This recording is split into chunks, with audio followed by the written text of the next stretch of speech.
అధికారంలోకి వచ్చిన 100 రోజుల్లోనే 2000 పింఛన్ను 4000 చేస్తాం, దివ్యాంగుల పింఛన్ 6000 చేస్తామంటూ ఆర్భాటంగా ప్రకటించిన కాంగ్రెస్ పార్టీ గద్దెనెక్కి ఏడాది దాటినా పింఛన్ల పెంపు ఊసెత్తడం లేదు.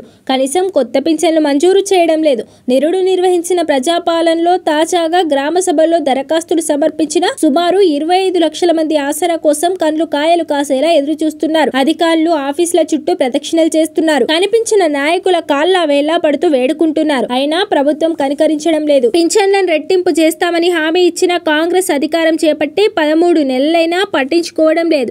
కేసీఆర్ సర్కార్ ఇచ్చిన పాత పద్ధతినే ఇప్పుడు పింఛన్లు ఇస్తుంది. రాష్ట్ర వ్యాప్తంగా ప్రస్తుతం 43,72,784 మంది పింఛన్ లబ్ధిదారులు ఉన్నారు. వృద్ధులతో పాటు ఇతర వర్గాలకు నెల నెల 2016 చొప్పున, దివ్యాంగులకు 4016 చొప్పున పింఛన్లు ఇస్తున్నారు. ఇప్పటి వరకు పింఛన్ పెంపు దిశగా సర్కారు అడుగు వేయలేదు. కనీసం సమీక్ష కూడా నిర్వహించలేదు. కొత్త పింఛన్లు ఇవ్వకపోగా వివిధ కారణాలు చూపుతూ లబ్ధిదారుల్లో కోత పెడుతుంది.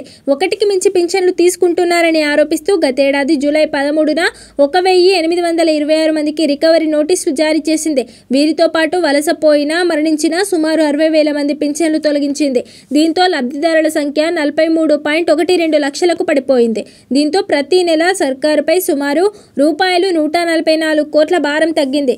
కాంగ్రెస్ ప్రభుత్వం అధికారం చేపట్టిన వెంటనే నిర్వహించిన ప్రజాపాలన కార్యక్రమంలో సుమారు 20 లక్షల మంది పింఛన్ల కోసం దరఖాస్తు చేసుకున్నారు. ఇటీవల నిర్వహించిన గ్రామ సభల్లో మరో 5 లక్షల మంది కొత్తగా అర్జీలు సమర్పించారు.